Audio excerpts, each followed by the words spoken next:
Gentlemen of the Hartford Convention. The chair recognizes Impatience Wolfe of Windsor. I rise to denounce President Madison. He's made a covenant with death, an express and open alliance with Napoleon Bonaparte, who will not rest until we are his vassals. Didn't you say that yesterday and the day before? Right, but today I want to say we are not going to eat French fries anymore, only freedom fries. What are French fries? You cut up potatoes into little sticks, and then you deep fry them and put salt on them. They sound fabulous. Where do you get them? Well, they're new, so you have to ask around. Also, no more Etch-a-Sketch. 'Tis a French invention and a vile thing. What is an Etch-a-Sketch? No, Etch-a-Sketch. It's really hard to describe. Maybe we're getting off track here. How about no more presidents from Virginia? Why are there so many of them? It's like there's only 2 states, Virginia and France. What about other states like Delaware, Vermont, and the Shire? How should we word our demand? How about all the Virginia presidents? What's up with that?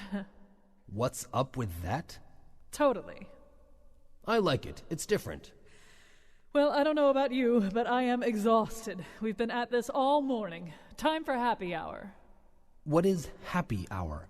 My good man, that's where we put the ale back in federalism. There is no ale in federalism.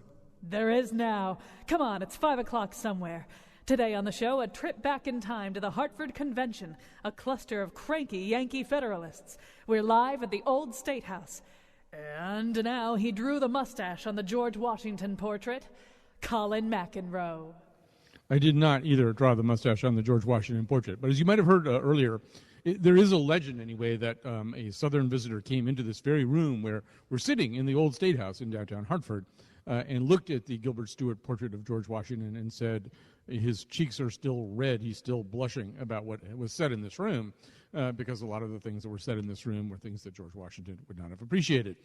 So we're going to talk about that today, about the convention that happened 200 years ago, right here, mid-December of 1814. I believe it started on December 15th, ran through January. I mean, they did Christmas shopping and stuff, too. I mean, it wasn't just all work. And we're right where it happened. We're recreating it as historically as we possibly can. There was a risotto truck outside, just like in 1814. So many things have stayed the same. So what is this thing, this 1814, this Hartford Convention? It's something, actually, that I grew up studying American history and not hearing anything about, and even if you got interested in Connecticut history, it might be a while before you heard about the Hartford Convention. We're going to tell you about it. With us is Matt Warschauer. He is a professor of history at Central Connecticut State University and the co-chair of the Connecticut Civil War Commemoration Commission. I would say also that if you come to the Old State House, you can get the books of Matt Warschauer in their delightful gift shop where I just was. Walter Woodward is with us. He's an associate professor of history at the UConn and the Connecticut State Historian. Together, Matt and Walt are the bad boys of Connecticut history. That's actually an endowed chair, I think. ZZ Top has endowed that, actually. ZZ Top endowed the bad boys of Connecticut history. Richard Kay is a senior member of the UConn School of Law and the author of The Glorious Revolution and the Continuity of Law. He's especially going to help us as we go along here. We're going to start with the historical reality of this convention. But this convention has deep implications for what came later in terms of Southern secession, and deep implications for how we understand our government now, and also far-ranging implications in terms of how we think about other kinds of secessionist movements, whether it's the Québécois or Catalonia or Scotland. So there's a lot on the table here, but first of all, we do have to set the table. So Matt Warschauer, I'm going to start with you. I don't know if you can do a thumbnail of the 1814 convention, but we had a bunch of really irritated, vastly irritated New Englanders in here. What were they so irritated about? Okay, so here's the thumbnail. When we start out this nation, 13 colonies, 13 states, and as the nation continues to grow and becomes politically divided under during George Washington's administration, New England and Connecticut, Massachusetts in particular, are really losing power. As the pie gets bigger, each piece of the pie loses more of its power to delegate and to make arguments in government.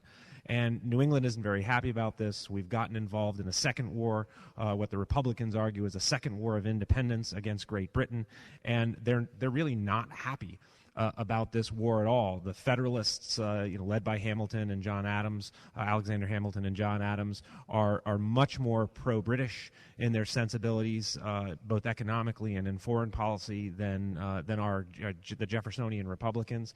And we get involved in this war, and it goes really poorly. Like, as you started out, it's perfect, is that very few people remember the Hartford Convention. And it makes sense because very few people remember the War of 1812.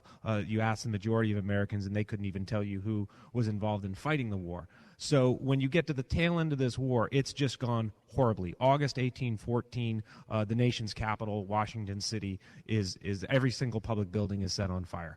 And New England is looking at this and thinking, we've been losing power. We didn't want to be involved in this war, and now our security is being threatened. And we need to call a convention and get together and think about how it is we can exert more power. And so, this is really the core of what the Hartford Convention is about, is trying to figure out a way how New England, which is becoming a minority in the government, can reclaim some of its original power from the founding period.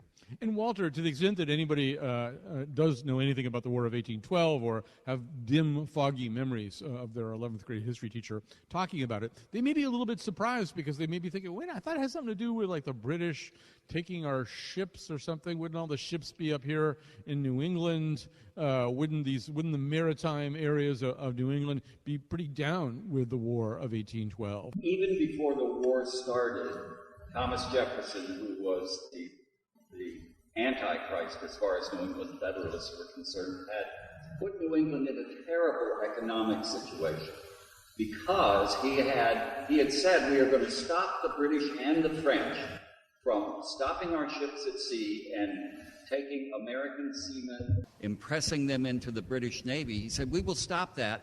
We'll simply not trade with any of them. So he closed all ports in the United States in 1808, which was cutting off the American economic nose to spite our face. New England suffered terribly from that. When Madison declared war in 1812, not a single Federalist voted for this war. New England had an economic depression. People were moving out of New England, and especially Connecticut, in droves to go to these new states in the West. It was a feeling that the lifeblood of New England was being drained from it by a deliberate political act by the Federalists. And worst of all, the Jeffersonian Republican strategy for winning this war was to invade Canada. Right, so this part of the argument here was really more, the argument probably that would have been made in this room was, this is more a war of Western expansion and imperialism than it is about shoring up the good thing we've got here in New England. It is a political war. It's an unconstitutional war. It's being waged in a way that makes New England the most vulnerable of all the regions. So you're fighting Britain on our back doorstep, and when they decide to fight back, they're going to come attack us, and you won't even send troops to defend us. It's not surprising that what you heard in the years leading up to the convention throughout New England is talk of secession. It was real talk that the New England states, to save themselves, would have to leave the Union and go off on their own. Richard Kay, secession gets brought up a lot, but this is early on in the process. Our Constitution has even gotten bigger in terms of amendments since this conversation was being had in here. There are always questions about whether secession can be legal, can happen. What would have been the state of thinking about secession at a time like this? This was a period when the very nature of the federal union was still being formed. The arguments were up for grabs. At the time, there were competing theories of exactly what the Constitution was. The Federalists, ironically in this case, thought that this was, in large measure, a consolidated union. Opponents largely, initially Republicans, but later on adopted by the Federalists on this occasion, thought this is merely kind of a league, an alliance, a compact is the word that they used. And that when things got tough, the individual members of the league had the right to withdraw. This was not universal. It certainly was a contested position. But when one's interests began to be trampled on by the constitutional system, this is something obviously appealed to people who thought they might be better on their own. And Matt, my sense is the rest of the country, to a certain degree, to whatever degree the press was spreading the word about this, did regard this as a borderline act of treason that this conversation was even going on. Absolutely. And President James Madison at the time sends up a major named Jessup to come up, and of course we have in Hartford Jessup's Green, and he sends Jessup up to keep an eye and watch things that are going on. And years later, Andrew Jackson once said, if I had been in command of this region, I would have gone in and I would have hanged the three principal leaders of this convention immediately. So this, I think the really important thing about the legacy of the Hartford Convention is that the legacy is from the Republican version of the Hartford Convention. The Federalists themselves, when they go to have the convention, and I brought one quote that I want to read to you. Calvin Goddard, who's a member of the General Assembly from Connecticut, he's a delegate from Connecticut to the Hartford Convention, so he just comes in the building that he's already housed in, and he says, "I am no rebel, have no scheme of severing the Union. I should consider it an evil of no small magnitude if accomplished by a compact in the most peaceable way." So the Federalists who come to the Hartford Convention they're not here to announce secession, but the Republicans really do a good job of twisting it. And the timing of when the convention ends is so bad for the Federalists because they are ready to march down to Washington City and put forth their resolutions and their proposed amendments to the Constitution, all of which would have given them more power in the governmental system. And we get the news of the Peace Treaty of Ghent, and then we get Andrew Jackson's victory at New Orleans, and every bit of wind is taken out of their sails. The fluidity of this situation is indicated by what Matt said, where the defenders of a consolidated union now are the Republicans, James Madison. James Madison, of course, some years earlier was the author of the Kentucky Resolution, which was a radical states' rights position, giving states in which the states declared they had the final authority to decide what the Constitution required and what it didn't require. So it all depended, whose ox was being gored at what particular moment. Well, yeah, I think also, to Walter's point before, the Federalists regarded Jefferson as the Antichrist, and I think they thought with Madison coming in, even though he was Jefferson's buddy, another Virginia guy, he's going to be different. And then he was nowhere near different enough. Quite the opposite. And, Walter, to that point, too, Matt's saying, offered us that quote, but when you look at sort of the way the local press, for example, the Connecticut Current, by the way, did you know the Connecticut Current's 250 years old? Yeah. They should do something about that. They should publicize it somehow. I think it's a squandered opportunity. It's a shame, isn't it? It's a shame they really haven't made more of it. Yeah, I don't know what the thinking was there. But so when you look at what they're writing that kind of stuff about this, right? They are writing that we are vassals of Napoleon Bonaparte, that Madison has essentially sold us out to the French. He thinks they're our allies. They're going to take us over. And, it really was that kind of rhetoric. Well, they have been writing since the war that this is an unconstitutional war and that the people of New England should forcibly, if necessary, resist it. There's long been a historical argument that Matt outlined that this convention was an attempt by the Federalists in control to get control of this secession movement and to temper it by bringing through this convention some resolves that would keep the Union together. But in fact, I would argue that the proposals and the constitutional amendments they took to Washington, whether Jackson had won at New Orleans, whether the Treaty of Ghent had been signed, they were dead on arrival anyway. Yeah, I agree and with that. After that, even they, in their final resolution, said, if our demands aren't met, then we will meet again in Boston and we'll do whatever is necessary to protect our rights. And whatever is necessary, the implication was clearly secession. Yeah. Although, is there, Matt, any sense in which I feel like they went in like lions and came out a little bit like lambs? In other words, you look at some of the rhetoric going in, and then they come out and what are their demands? Their demands have to do with the draft, right? It has to do with maybe one term for presidents and no two presidents in a row from the same state. And their demands don't seem as radical as what you'd expect when they went marching in. But the really big ones, and this goes to my point when I was giving the thumbnail, is that the really big demands are that you're now going to require a 2/3 vote in Congress to declare war. You're going to proposals for amendments along those lines where you're increasing the amount of votes that it takes to do something in Congress, which with the dwindling, nature of New England in relation to the rest of the nation would give them more power. But I think that, I agree with what Walt says, is that these resolutions and amendments aren't going to get picked up by the Congress. There's no way. The Republicans are too firmly in control. But the reason that they go out like a lamb so much is, in fact, because Jackson wins at New Orleans and the war ends. I mean, when the Federalists go to meet, they are meeting only a few months after, and the impetus of when they decide that they're going to meet is just following the burning of the Capitol. I mean, what worse fate can you have for a nation than to have your Capitol burned? And so the Federalists go into this feeling very strong and that they're going to be able to make these triumphant demands, and they, as I said, they just get the wind taken right out of them.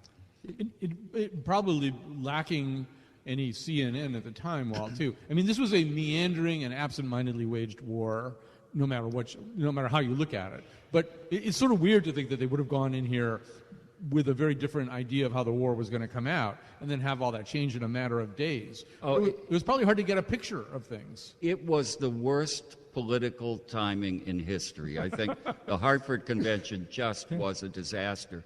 And the PR backlash was immediate and profound. Within months of the convention ending and the Washington debacle, there were widely circulated documents out calling Hartford the blackest of the Black Crows, and the Federalists were the Black Crows. And there was a wonderful 4-canto poem, 150-page poem published, that the motto at the front, it was against Hartford in the convention, but the motto on the front page says, and look at the picture of Washington in the room, and I'm sure everyone knew what they were referenced. It says, "Woe to those who would present themselves as a Washington, but really be an Arnold, a Benedict Arnold."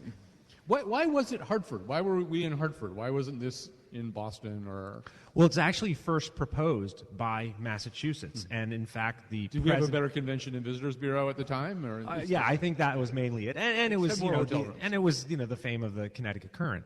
No, it's actually proposed by the Massachusetts legislature, and the president of the convention is in fact Theodore Dwight is in fact from Massachusetts. I looked into this yesterday of why specifically do they choose Hartford, and I couldn't find an answer. Did you find one, Walt? I suspect it's because they wanted it to be a secret convention out of the way, and they thought, hey, Connecticut, you take it. Right. You take this hot. It is interesting. One of the instructions given to Major Jessup by Madison, who also just happened to send 2 federal regiments into Connecticut on recruiting during the convention, was that if this convention did anything to disturb the Union, Jessup was to go seize the Springfield Armory. That's right. So in Washington, they really did fear that this was a secessionist convention. Yeah. It was like 24. Yeah, I think it's really an important point because we look at it today and we're talking about how it didn't really amount to anything. And the Federalists, you see their demise, their immediate demise in the aftermath of this convention.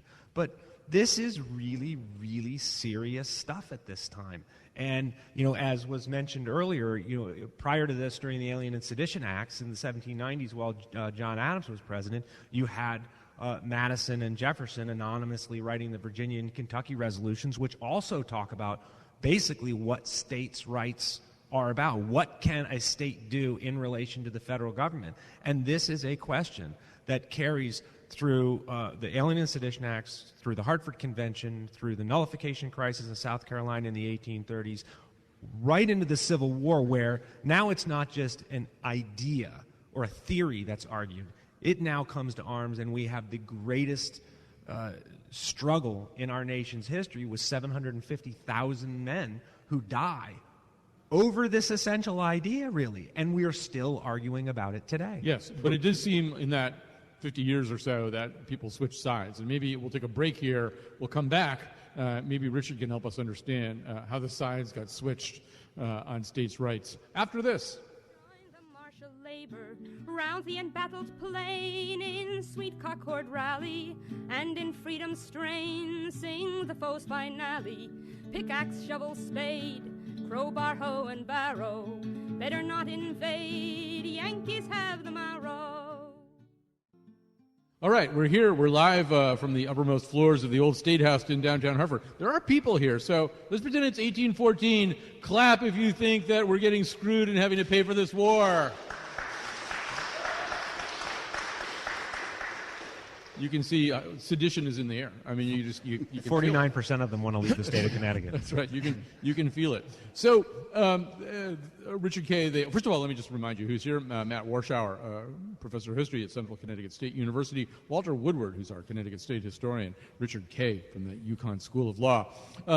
So Richard Kay, they come marching out of here, and as we were saying towards the end of the previous segment, suddenly about 5 decades go by, there's another conversation. This is sort of really the first conversation, big conversation about what would happen if states were really unhappy with this form of government and where they are. There's another conversation that takes place 5 decades later. So what's changed? I mean, it's clear that the sides have changed, that New Englanders are no longer in favor of possible disunion, and somebody else is.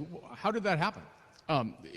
The holders of power change, and secession is the kind of a doctrine which appeals to the outs, the people who are not controlling the levers of government. The great fear of the southern states in the 1850s and 60s is that they are being, because of the change in population, because of the way the new states are being admitted, that the interests of the South is being frozen out of national consideration. They look down the road and they see nothing but more of that. So secession looks quite attractive to them. It may be that the Federalists in New England in 1814 saw things very much the same way, even though it turns out that the Northeast is going to essentially be in a position of national power and find itself much more taken with the idea of an unbreakable union. And Walt, you and Matt were saying this during the break, that this disparity did not go unnoticed. In other words, the change in opinions, the attitudes towards states' rights, the flip-flop of New England, and specifically this Hartford Convention, did not go unnoticed in the run-up to the Civil War. No, from the Hartford Convention forward, the Hartford Convention became an icon to Southerners of Northern hypocrisy. So as the Northerners repeatedly talked about the importance of the Union and the inability to secede from the Union, the classic moment for me being the Webster-Hayne debate on the floor of the Senate in 1830, when Daniel Webster said one of the pretty great American quotes, "Liberty and union, now and forever, one and inseparable," with John C. Calhoun as the presiding officer, vice president, presiding over the Senate. He had been educated at Tapping Reeves Law School. He would lead the nullification movement in the South 5 years later, and he must have looked at Webster and just thought, and as John Hayne, who he was debating, said, "You're all hypocrites. You people tried to secede years ago, and now you're wrapping yourself in the Union and the flag." Even though, Matt, that's not an entirely fair statement. We didn't try to secede years ago. No, we didn't try to secede, but that last resolution of the report, which Walt identified, is if you don't do what we want and pass all these resolutions and amendment, well, we're going to meet in Boston and we're going to do what's necessary. So the veiled threat of secession is there, and I think what Rick said when you asked about, how do we come to grips with these changes 50 years later, I think what Rick said is exactly right, is the lever of power has changed. And what it comes down to is who's in the minority. And that's what it comes down to for, when we were preparing for the show and we were trading emails, we were all talking about different examples of this in our own time period, and whether you want to talk about Darfur or you want to talk about Catalonia or Scotland, and it's the sense of they're in this system, they're the minority, they feel they're being oppressed. What are the minorities' rights? And this is at the core of a representative system of government, and it's the things that we still struggle with on a national basis and on an international basis. There's something else, I think, that's an element that's required for these kinds of controversies to come to the front, and that is the people who are on the outs must have a feeling of group identity. Mm-hmm. That is, you don't just feel we are the minority in an undifferentiated population of citizens, but we are identifiably different in some way. Certainly, I think that was true of the South, that Southerners thought they had a separate culture and that they had something in common which the rest of the country didn't. And I don't know as much about it as you do, but I would think that there was something to that in the New Englanders' approach as well. It's really interesting, and I didn't think about this until you were just talking a few minutes ago, that in 1815, New England looked at the western states as a net loss. Every state that came on diminished them. But from 1820 onward, the Missouri Compromise, the fight is over whether the western lands are going to be free states or slave states. And so New England sees that there is that in the free soil, free labor ideology is their salvation. And there's a 40-year fight that does define. Southerners define themselves as pro-slave and pro-slave state, Northerners as free land and free labor. So that identity and that polarization is tracked on the map for 40 years, and then the war came. But I also wonder, Rick, whether there's a difference also between these two, just in the elapsing of time and the maturation of the country. So in 1814, I mean, we've basically barely got this thing out of the box, right? I mean, it's a new thing. And so for a group of people to say, well, you know what? We don't like a lot of stuff that's going on here. We don't like the way it's developing. Maybe we don't even want to be part of it. We certainly want a lot of changes if you want to keep us. Yeah. It seems somehow or other, but by the time of the Civil War and secession, this feels like a much more radical thing. And I don't know whether it's the ripening of the Constitution or just the way things kind of settle in historically. You'd think that. But in this particular period of history, I don't think things ever do settle in. That is, had there been a 40, 50-year period in which there were no serious state-federal controversies, some kind of understanding might have emerged. But I think as Matt described the chronology when he was first speaking, there really is never an extended period where these issues aren't coming up. It is a perennially contested matter of what the nature of the federal union is. And finally, of course, what really puts it in its place is not so much kind of a long, peaceful acquiescence, but a very violent war in which there's one clear winner and one clear loser. And so, to that point, Matt, before I think Walter said this was effectively, or maybe you said it, was effectively the end of the Federalist Party as a political movement, is the end of this convention, the 1814 convention in Hartford, and in the words of Omar Little, if you come at the king, you best not miss. And so they came in here, they made a lot of noise, and the treaty got passed, and Jackson whipped the British in New Orleans, and then they sort of came out going, well, never mind, not so much. But it's not the end of federalism as an idea, right? I mean, this is just a conversation that goes on, as Richard is saying, under different names, and sometimes just under the name of federalism for forever, and will go on forever. Well, I mean, the Federalist Party is already really, really in decline before the Hartford Convention comes up. And one of the reasons, there's a variety of reasons for it, but one of them certainly is that they're destroying themselves internally. Hamilton and Adams hate each other. And this causes a lot of problems and impacts the party. But one of the things that makes it so easy for younger Federalists to join the Republican Party after the War of 1812 is that the Republican Party essentially embraces all of the Federalists' economic programs and their ideas of largesse in government. And so the Federalists look at it and go, well, maybe we didn't win this political partisan battle, but we certainly won this sort of economic war. And there's a lot of other things that go into that as well. But one thing I would like to touch on is you had said that during the Civil War period that this idea of secession seems so radical at that time. The really sort of bizarre thing is that the Southerners argued what they were doing was in fact extremely conservative, that they were not acting in a radical way, that the desire to leave the nation peacefully and do it in a what they believed was a very constitutional way by holding these secession conventions and saying, look, our state's rights, we have the right to break the compact. We're not going to attack you. We're not going to do anything to you. Just let us leave. They argued this is extremely conservative in nature. And so that whole idea of extremism or radicalism versus conservative action in government and politics is something, again, that we can debate on a whole bunch of different levels.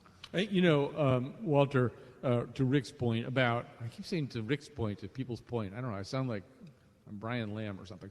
But he was sort of saying, well, it never did settle. There was never a time in which this conversation kind of ended. There's never been a time where we took this beautiful thing out of the box and sat there and looked at it for 25 years. You could say that, except for the Civil War and the death of hundreds of thousands of people, it's sort of a good thing historically, to have these conversations, to wrestle with your angels from time to time is a good thing and a healthy thing for the Republic to be asking those questions, as long as you don't bend it so much that it snaps the way it does in the latter. The problem, the lesson of the Civil War is that when the conversation becomes so strained that the voices are completely polarized and they are talking over each other's shoulders rather than to each other, then you have a serious national problem.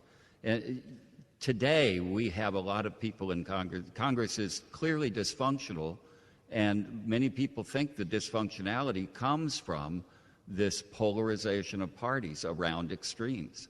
So I would say, if there is a lesson in the politics, it's one that needs to really be listened to today. Because up until the election of Lincoln, not that many people thought secession could ever actually happen. But it did, and it was awful. Rick, I would have a better command of this if I paid more attention to when Hugh McGill was talking to me, but it's usually at dinner, and we've had a couple of glasses of wine, and so Hugh's the former dean of the UConn Law School, and from time to time he tells me why it would be less legally possible for Texas to secede now than it was legally possible for the southern states or for the New England states in 1814. Do you have an explanation for what he means? It's a bad example. Yeah. Because Texas actually has a certain peculiar characteristic about how it became a state as opposed to other states. Texas actually became a state by treaty. Mm-hmm. But let's put that aside. Let's change it to Arizona. Okay, Arizona. Simply as matter of law. Matter of law. The Constitution has changed by the addition of those Civil War amendments, the 13th, 14th, 15th Amendments. These put powerful restrictions on the state. But that by itself doesn't really answer the underlying problem of what's the relationship of the state to the Constitution, including those amendments. Mm-hmm. That's something which can't be answered by the Constitution itself. Rather, what's changed is kind of political legal culture, largely driven by the outcome of the war, so that plus the fact that the country has, by virtue of technology, communications has become much more closely knit together, so that and our sectional identities, which I referred to before, have diminished. Everybody watches the same television, everybody hears the same content, so that the very idea of it is less seems less realistic than it did before. So I think that it would be harder, but I'm not sure that the legal case is any different now than it was in 1814. Wasn't there a case in 1866, Texas versus White? Yes. That addressed that issue, and the Supreme Court said, right, you can't leave? Texas White says this is an indestructible union of indestructible states. But your point is that if you're going to leave, you don't really care what the Constitution says anyway. That's an interpretation of the Constitution. Mm-hmm. So the question is, what's a state's relationship to the Constitution? And the Constitution can't say that by itself. The cultural argument, though, was settled in the Civil War, as Hugh McGill points out. He notes that before the Civil War, whenever you said the word United States, you used a plural verb. The United States are going to do this. After the Civil War, it became the United States is. Once it becomes singular, the cultural concept of one indivisible nation seems to me to be deeply embedded in the language and in the kind of I don't think there's any doubt that what Walt says is correct, and that just simply as a cultural political matter, only the craziest of the crazy now talk about secession. But it's still a plausible idea looked at as a matter of kind of constitutional theory. That hasn't really moved very much. Rick Perry talks about secession. I was going to say the craziest of the crazy get elected to Congress. Yeah. Well, and as you were saying that, Rick, I can't not think about a wide variety of organizations, some of them, militia and patriot groups, organizations that refer to themselves as, real Americans who really truly believe that with the impasse in Congress, and the fact is, I think, Walt, you described it perfectly, of people who are speaking over each other's shoulders, that there's absolutely no trust, there isn't a talk of nationalism, and that there's a huge frustration in this nation among a lot of groups, not to the extent that we feel like, I think mainstream people feel like, oh, we're getting ready, we're going to vote ourselves out now. But there's a greater tension in this nation than I think there has been perhaps since the Civil War. We're going to take on that uplifting note, we're going to take a quick break. We are here at the Old State House in downtown Hartford. I want to just do all our shows here, Mr. Dankosky. It's very nice. I feel very regal, and I guess that's not the right word, but I feel very important here in this incredible high-ceilinged room up here at the top of the Old State House. It just is if you haven't visited here in a long time, I mean, come back here and be reminded of what a great building it is, and there's terrific museums around the building, and a great gift shop where you can buy the collected works of Matt Warschauer. And also, you can also get those little bicentennial paperback things for 50 cents. I just bought a whole lot of them. All right, so we'll take a quick break. We'll come back. We do want to talk about how this does play out in other countries, because obviously we just went through Scotland and Catalonia, and so let's talk about what Hartford says to those places after this break.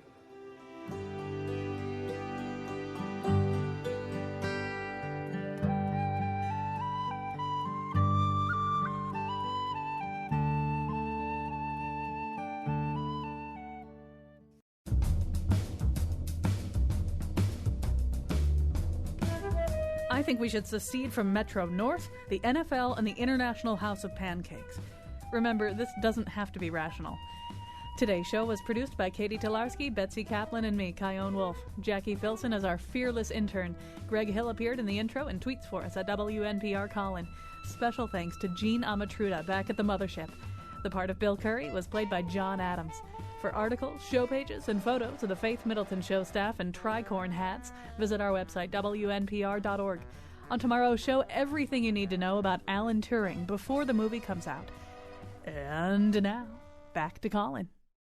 All right, we're here at the Old State House in downtown Hartford. We do have people up here on the second floor or the third floor or wherever this is that we are. Hey, if you're tired of paying for a military here in 1814 that isn't even here protecting us, let's hear some applause. Yeah. That was another one of their big complaints, is that they had to pay for the Army. The Army was someplace else. All right, so we're here because 200 years ago, in December of 1814. A bunch of cranky Yankees got together here to complain about everything that they didn't like and demand changes and emit veiled threats that hinted at secession. And then suddenly the war was over, and they kind of walked out and said, it's just big misunderstandings. So what we want to talk about here towards the end here, a couple of different strains that come out of that. And I should say that here with us today, Matt Warschauer is the professor of history at Connecticut State University. Walter Woodward is our state historian. Richard Kay, a member of the Yukon School of Law, and the author of The Glorious Revolution and the Continuity of Law. And speaking of continuity of law, Rick, one thing we haven't talked about is nullification, which is kind of another element of this, right? This is basically states saying, we don't really like this federal law. Why should we have to follow it? So I assume that, and that does pop up here in the 21st century from time to time. I assume that is an arrow that was shot out of this building to a certain degree. It was a lesser included case of what people were arguing here. I mean, if one can leave the Union, I suppose one can do something a little less drastic as well. Nullification, again, was an issue which was persistent throughout the first half of the 19th century, again, pops up in different people's hands as the laws that they find unconstitutional pinch different people.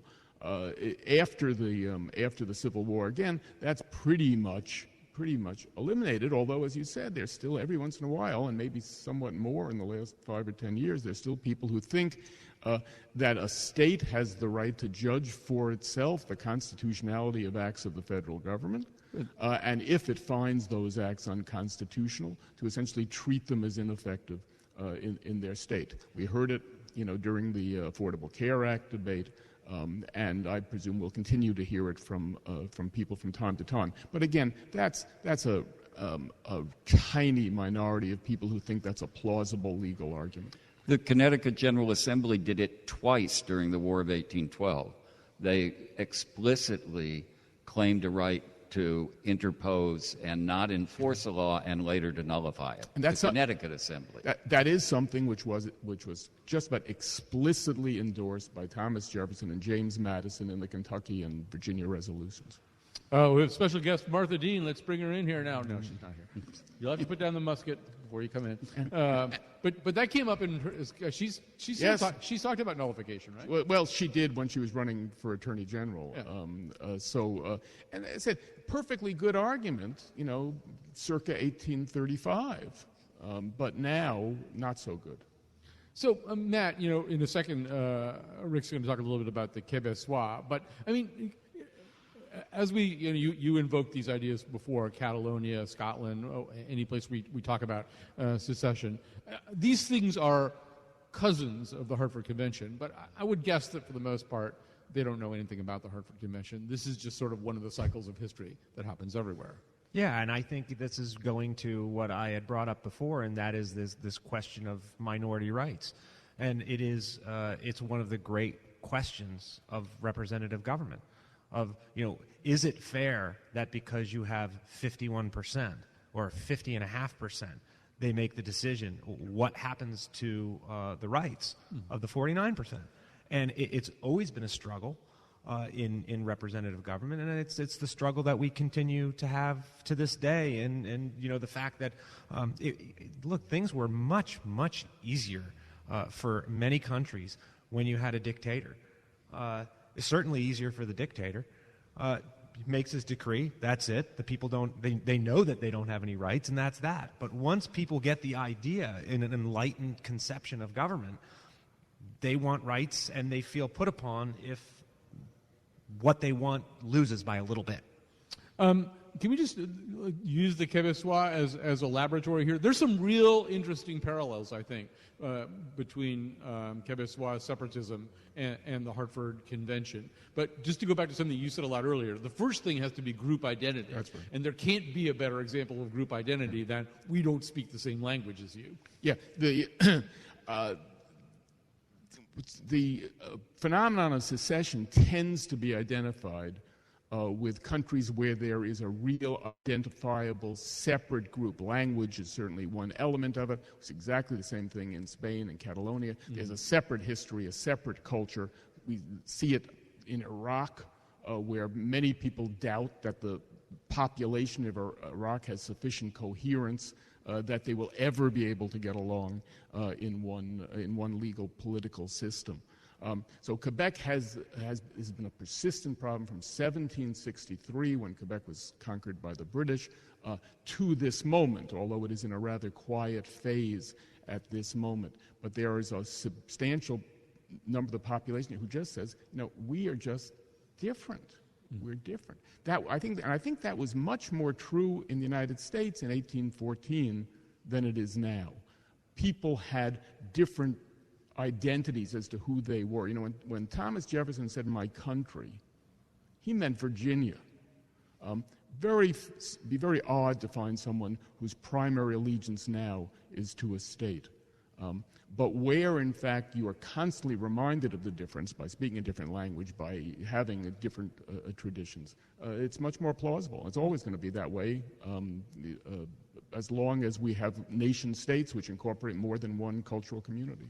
I think you could find it very easily in Quebec as somebody whose primary allegiance is to Quebec as opposed to Yes, Canada. My guess is that even the Federalists in Quebec, that is, even those who don't want to leave Canada, may identify with Quebec first and with Canada separate. Indeed, there was a opinion poll a few months ago in which they looked at young professionals in Quebec who are very down on the idea of separatism, who want to be part of Canada, but who still identify themselves with Quebec first and foremost. I think it's better for Quebec to be part of Canada.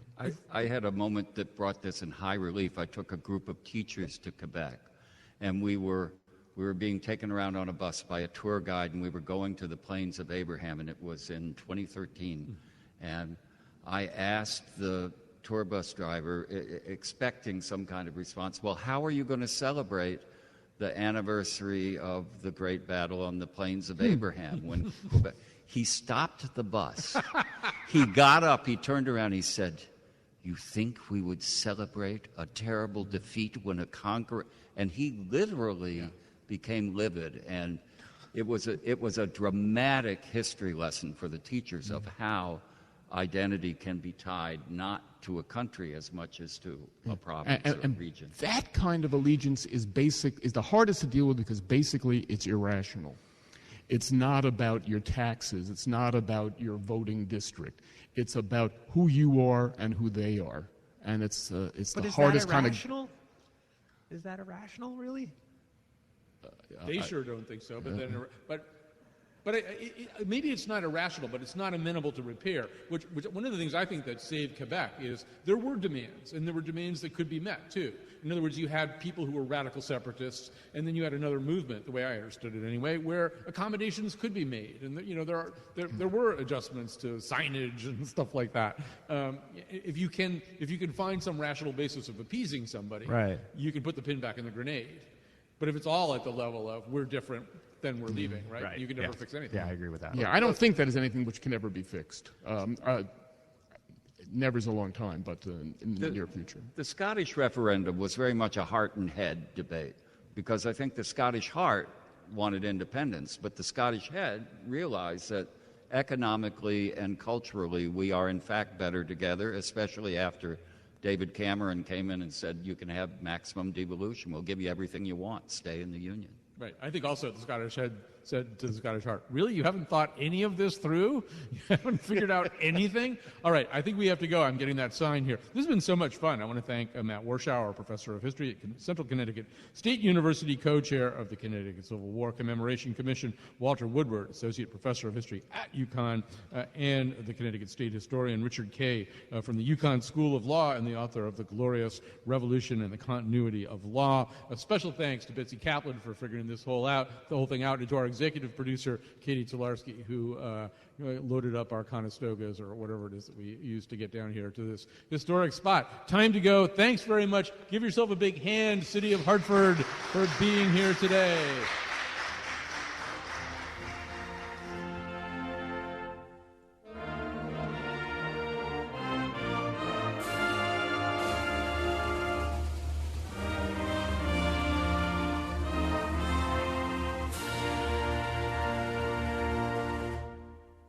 I'm Kyone Wolf, and I'm seceding from public radio. I am tired of the endless research, the in-depth arts and culture coverage, the honest, hard-working staff. I am going to Fox News Network. Sorry. No, I'm not.